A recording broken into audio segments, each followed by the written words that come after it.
She looked at me, smiled that cold, detached smile, and said it. "You'll get affection when I feel like it." Then she went right back to scrolling her phone, nails tapping like she was scoring points on some invisible scoreboard. I stood there in the kitchen, the hum of the refrigerator filling the silence. It wasn't the words that hit me. It was the tone, casual, confident, final. The kind of tone that comes from someone who believes they can't lose you. I didn't argue. I didn't sigh or roll my eyes.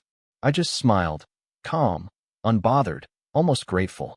Because for the first time, I finally understood exactly where I stood. That night, she climbed into bed like nothing happened, rolled away from me.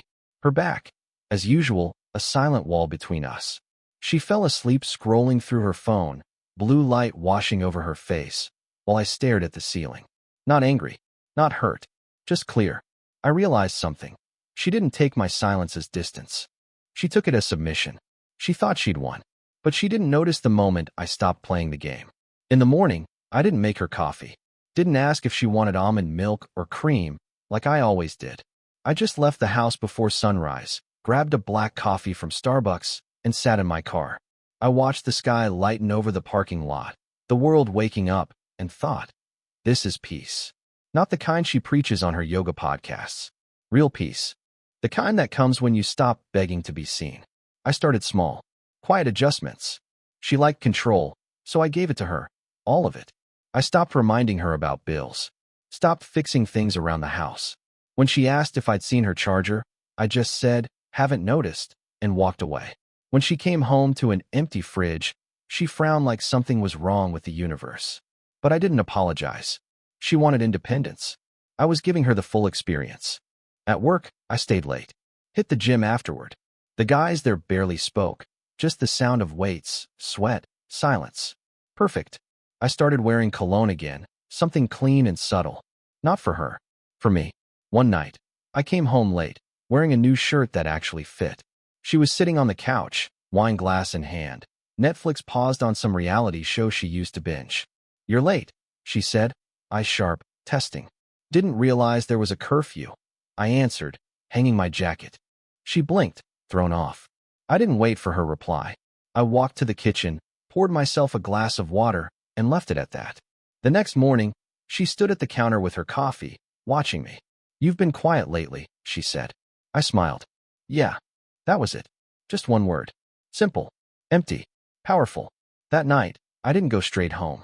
Drove along the coast with the windows down, the cold air flooding in, my phone buzzing with unread texts I didn't feel like answering.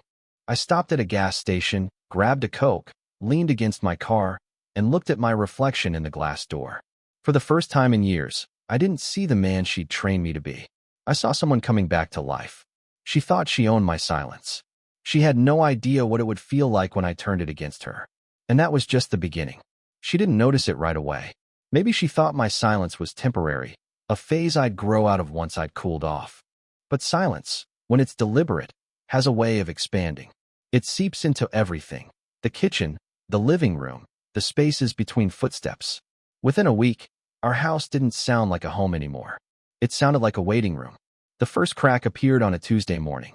She was standing by the counter, scrolling through her phone, talking about something work-related. Normally, I'd nod, add a small comment just to keep her rhythm going. That morning, I didn't. I rinsed my mug, placed it in the sink, and walked out. The sound of the front door closing behind me landed like a full stop. When I got home that evening, she was dressed differently. Hair curled, perfume lingering faintly in the air. Not the soft floral kind she used to wear, but something sharper, more performative. A bottle of red wine sat on the table, 2 glasses beside it. She smiled, that same practiced smile. She said she thought we could have dinner together, like old times. I told her I'd already eaten.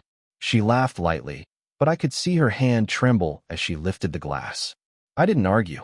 I just sat across from her for a minute, scrolling through my phone the way she used to, like the person across the table didn't matter.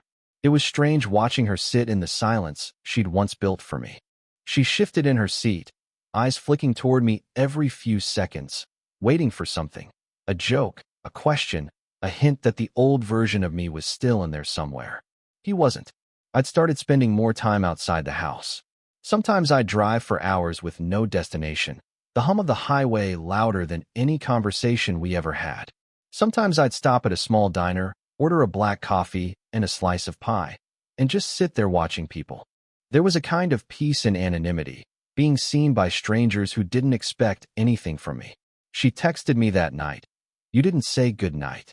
I looked at the message for a full minute before locking my phone. No reply. By Thursday, she'd started reaching for me again, subtle things, brushing her fingers against my arm, making small talk over breakfast, laughing a little too loudly at things that weren't funny. Each attempt was like watching someone rehearse warmth. But you can't fake gravity once it's gone. That weekend, I went out again. Gym, laundry, groceries. She asked if I wanted to grab lunch together. I told her maybe next time. Her voice cracked when she said, "Sure." The silence was finally hers now. And I could tell. She hated how heavy it felt. The shift didn't happen all at once. It came quietly, like a fog rolling in at dawn, slow, steady, impossible to ignore once it settled. She began watching me more than she spoke to me. I'd feel her eyes trace me when I moved through the room, trying to decode the version of me she no longer recognized. That amused me, in a quiet way. Because the truth was, she didn't just lose control, she lost the script. For years, she'd been the one setting the tempo. Now, she couldn't find the rhythm. One evening, I came home from the gym later than usual. The house was too clean, too quiet. The table was set, candles, real silverware, a bowl of pasta steaming in the center. She was sitting there in a dress I hadn't seen since our anniversary 2 years ago. She smiled, small and careful, and said she thought we could have dinner together. I told her I wasn't hungry. Her face didn't fall right away, but her shoulders did. She asked if everything was okay. I said it was. Nothing more. The silence that followed was heavy enough to fill the room. She tried again, talking about her day, her clients, the kind of meaningless details people use when they're desperate to sound normal. I let her talk. I didn't interrupt, didn't respond. Just let her words hang in the air until she ran out of them. When she did, she stared at me, waiting.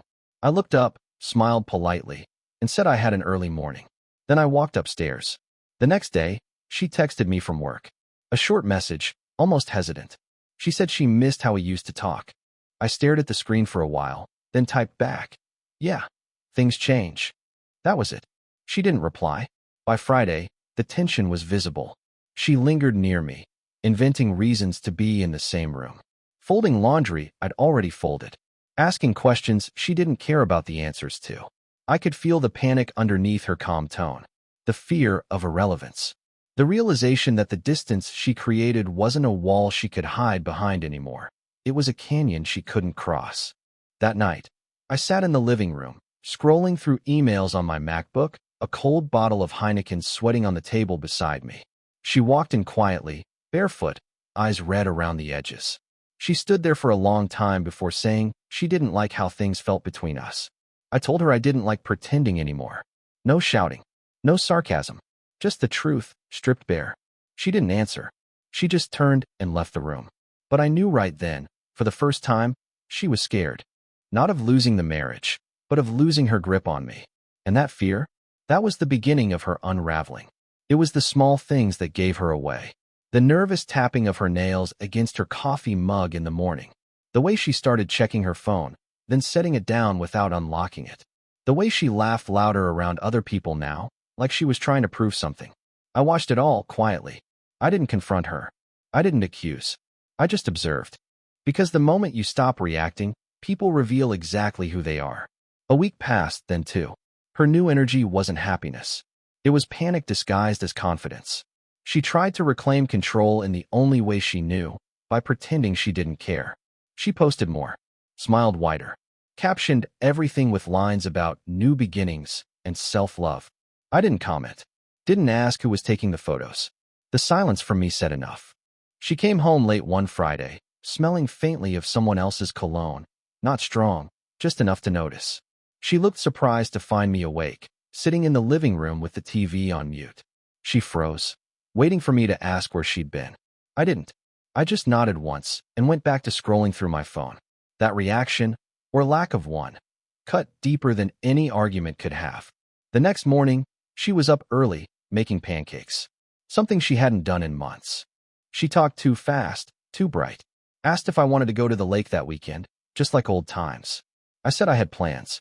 She asked what kind of plans. I said the kind that didn't need explaining. She laughed softly, but it wasn't real. It was the sound of someone trying not to fall apart. That night, I went out. Just a drive, a drink at a quiet bar downtown. The kind of place with soft lighting and old vinyls spinning behind the counter. I sat there, sipping bourbon, listening to the low hum of conversation. I didn't flirt. Didn't need to. For the first time, I wasn't looking for validation. I was simply existing, something I hadn't done in years. When I got home, she was waiting in the dark. No words. Just the sound of her breathing unevenly. She said she didn't like how distant I'd become. That she didn't recognize me anymore. I told her maybe that was the problem. She never really did. Her face twisted like she wanted to argue, but she didn't. She just stood there, staring at me like a stranger. That night, she cried quietly in bed. Thought I didn't hear. I did, but I didn't move. I let her feel the silence she'd created.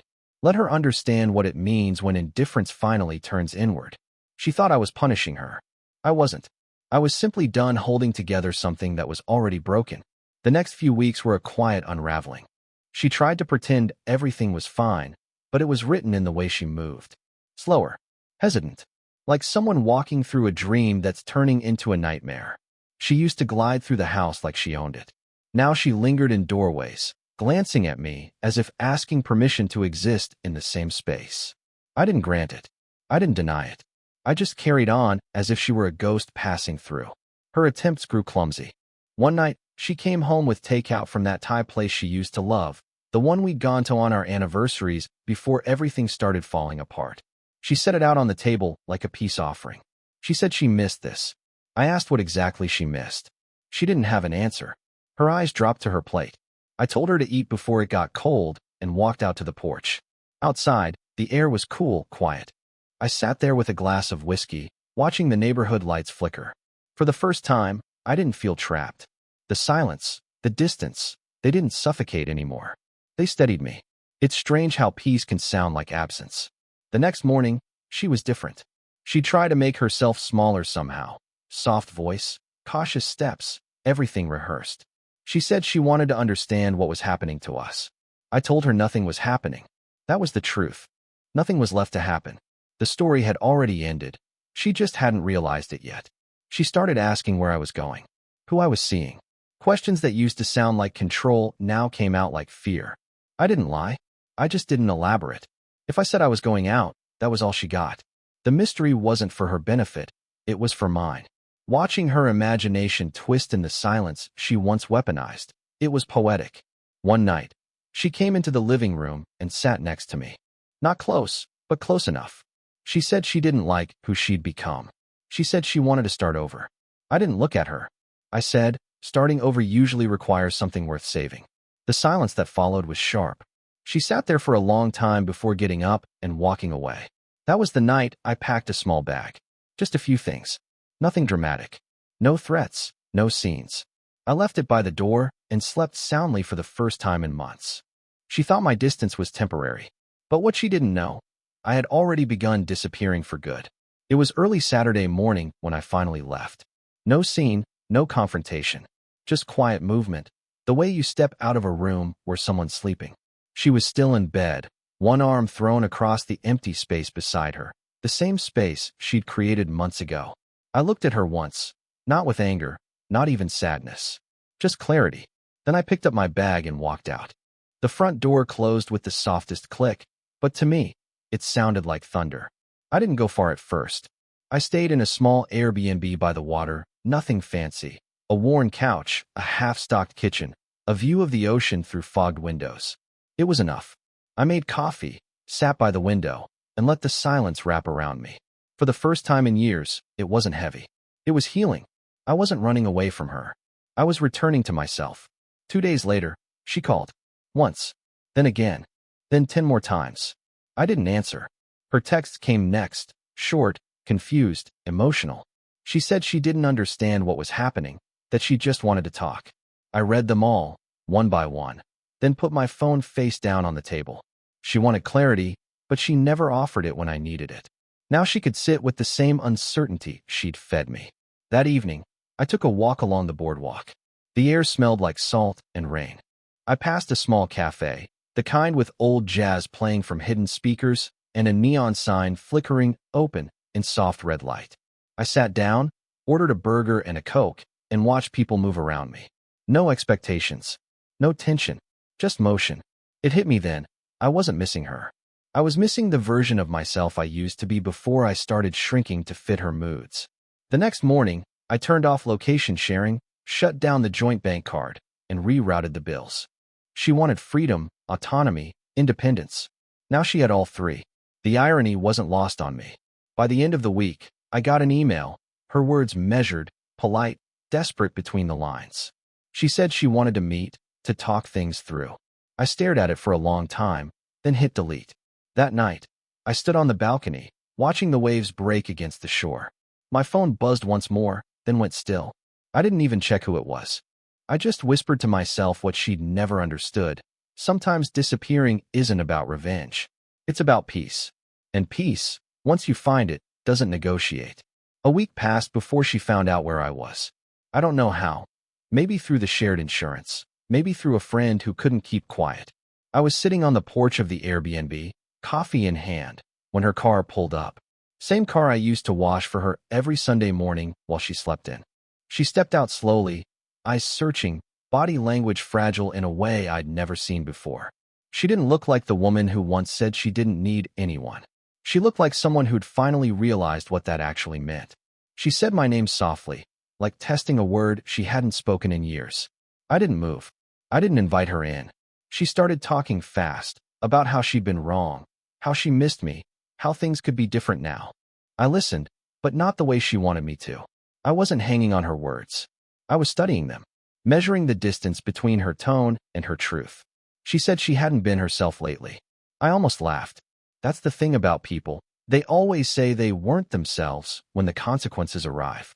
But every choice still felt deliberate when she made it. I told her I wasn't angry. She blinked, confused.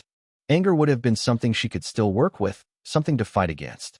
But I wasn't giving her that. I was calm. I was finished. She asked if we could at least have dinner, just talk. I told her maybe someday. She looked at me like that word was a knife. Someday meant never, and she knew it.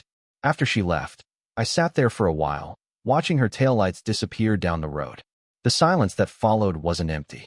It was clean. It felt like the first deep breath after years of holding it in.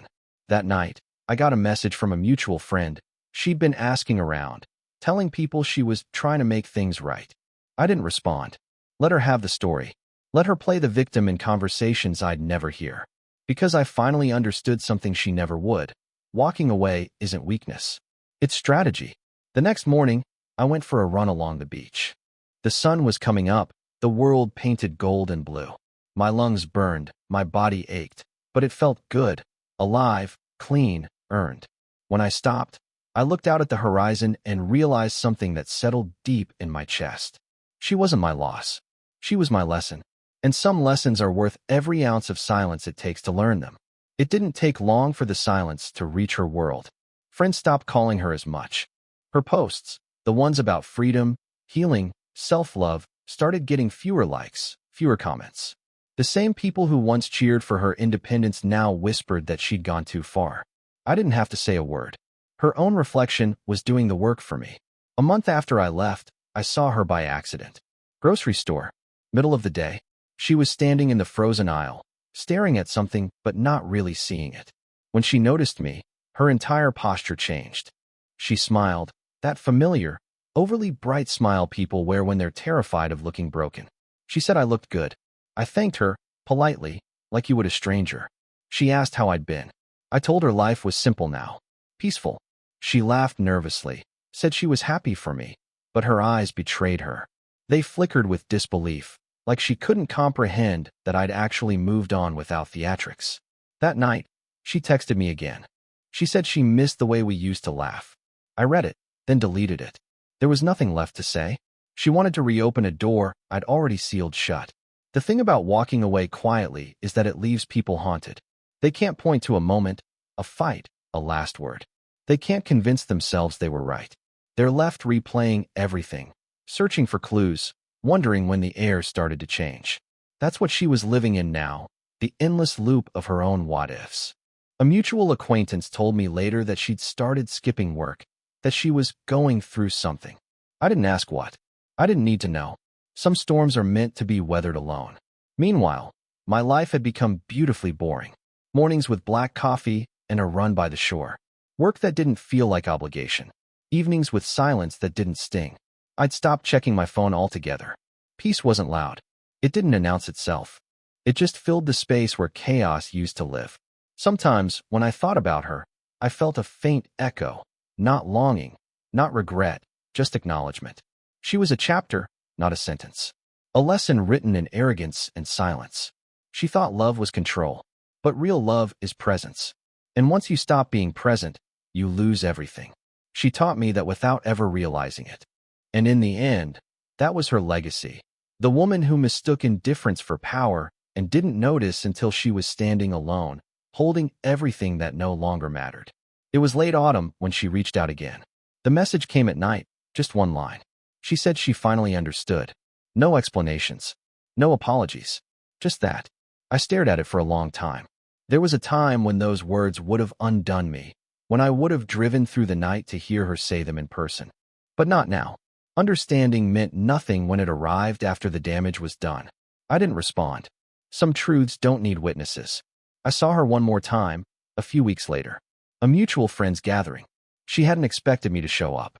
The look on her face said it all. Shock, regret, and something else. Fear, maybe. She looked smaller somehow. Not physically, but in presence. Her confidence, that bright defiance she once wore like armor, had dimmed. When our eyes met, she smiled carefully and said it was good to see me. I told her she looked well. It was a lie, but a kind one. Throughout the evening, I caught her watching me. Every time I laughed, every time someone asked me a question, I felt her attention clinging to me like static.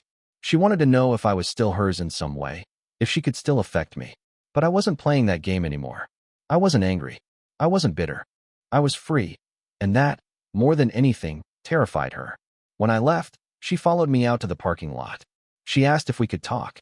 Her voice trembled in that way people's voices do when they already know the answer. I told her I didn't think there was anything left to say. She said she'd changed. I told her I believed her, but change doesn't rewrite history. It just adds a footnote. She looked at me then, really looked, and said quietly that she never thought I'd actually leave. I told her that was her mistake. She mistook silence for weakness. But silence, when it's chosen, is power. The wind picked up, scattering leaves across the asphalt. For a moment, neither of us moved. She wanted a reaction, something to hold on to. I gave her the only thing she couldn't fight, indifference. Then I turned, got in my car, and drove away. In the rearview mirror, I saw her still standing there, frozen in place. A figure outlined by streetlight and regret. And I knew then, she wasn't just losing me. She was losing the version of herself that existed when I still cared. And that kind of loss, it doesn't heal. It lingers. I never saw her again after that night. There were no more calls, no more texts, no desperate messages asking where it all went wrong. Just quiet. The kind of quiet that feels like the end of a storm. For months, I'd lived waiting for some final confrontation, some moment of closure, but it never came. And maybe that was the closure itself, the absence. Life became simple again. Mornings with sunlight leaking through the blinds, black coffee in a chipped mug, music humming low in the background. I moved into a smaller apartment near the coast. Nothing fancy, one bedroom, white walls, a view of the water if you leaned just right. But it was mine. Everything in that space felt deliberate. The calm, the order, the peace. I didn't realize how heavy my old life had been until I set it down. Sometimes, late at night, I'd walk along the shore. The air always colder there, sharp enough to make you feel awake.